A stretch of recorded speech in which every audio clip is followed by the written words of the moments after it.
अदिल साहब, आपसे प्रोग्राम का आगाज़ करूंगी। आज हमने देखा जिस तरह से पाकिस्तान तहरीक इंसाफ के कागजात नामजदगी जो है मुस्तरद हुए हैं, और कौन कौन सी सियासी जमातों के जो हैं वो कागजात नामजदगी मुस्तरद हुए हैं और मंजूर हुए हैं। देखें, मुल्क भर में जो 28,000 से ज़ायद कागजात नामजदगी की स्क्रूटनी मुकम्मल हो चुकी है। और इस मरतबा हमने देखा जो एक मुख्तलिफ चीज़ है जो गुज़िश्ता इंतखाबात से अगर हम कंपेयर करें, वो जो हम कहते थे ना कि जो जुडिशल अफसरान है और ये जो इंतज़ामी अफसरान है, इसमें फ़र्क क्या है। तो जो जुडिशल अफसरान थे वो जब स्क्रूटनी किया करते थे तो वो अपने फ़ैसले साथ ही सुना दिया करते थे कि किसके कागजात नामजदगी मुस्तरद हुए हैं, किसके मंजूर हुए हैं।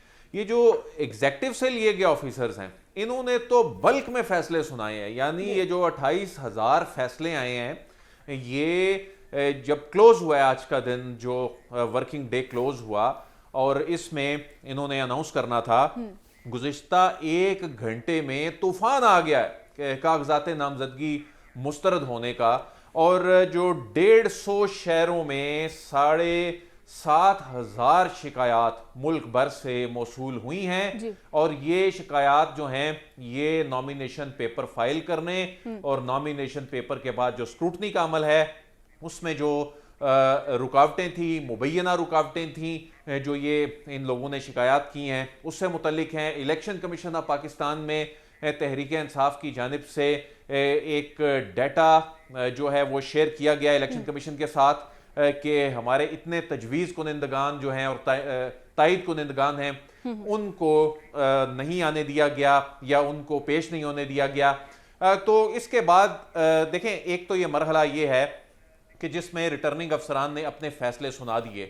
क्या ही अच्छा होता कि ये जो इलेक्शन, जिसका मकसद ये है कि अवाम ये फैसला करें कि किसने इक़्तिदार के ऐवान में जाना है और उनकी नुमाइंदगी करनी है। यहाँ पर हमने देखा कि अवाम के टैक्स के पैसों से तनख्वाह लेने वाले सिविल सर्वेंट्स ने यह फैसला कर दिया कि उन्होंने इतना बड़ा फिल्टर लगा दिया कि शायद ही पाकिस्तान में इतनी बड़ी तादाद में इससे पहले हमने कभी ना देखा हो कि इतना स्ट्रिक्ट फिल्टर जो है इस स्टेज पे लग जाए।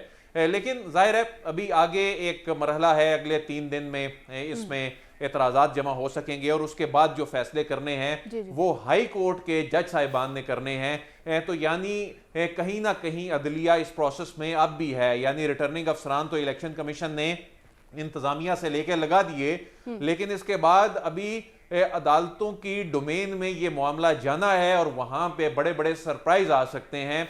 आने वाला जो 10 तारीख का 10 जनवरी तक का जो वक्त होगा उसमें बड़े सरप्राइज जो हैं वो अदालतों से आ सकते हैं। जब ये इलेक्शन ट्राइब्यूनल भी अपने फैसले सुना देंगे तो उसके बाद ये जो ट्राइब्यूनल्स के फैसलों के बाद ये मामलात उससे बड़ी अदालत में यानी सुप्रीम कोर्ट ऑफ पाकिस्तान तक भी जाते दिखाई दे रहे हैं। यानी इतना आसान मामला नहीं है कि आज रिटर्निंग अफसरान ने अपने फैसले सुना दिए और उसके बाद ये चैप्टर क्लोज हो गया है।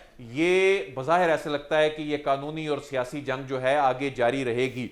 लेकिन आज का जो दिन पाकिस्तान तहरीक इंसाफ को देखना पड़ रहा है, और आपने अपने इंट्रो में भी ये कहा कि एक से एक के बाद एक सियासी बहरान का सामना है पाकिस्तान तहरीक इंसाफ को।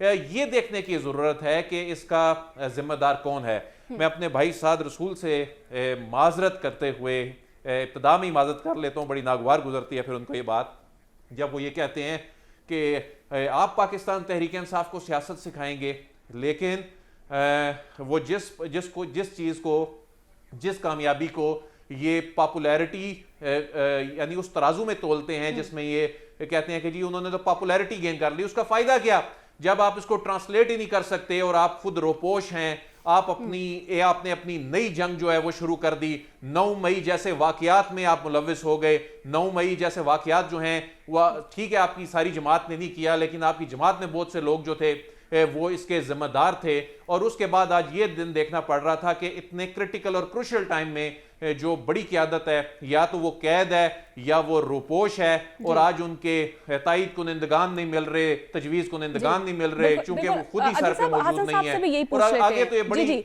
साहब आपका पॉइंट आ चुका है।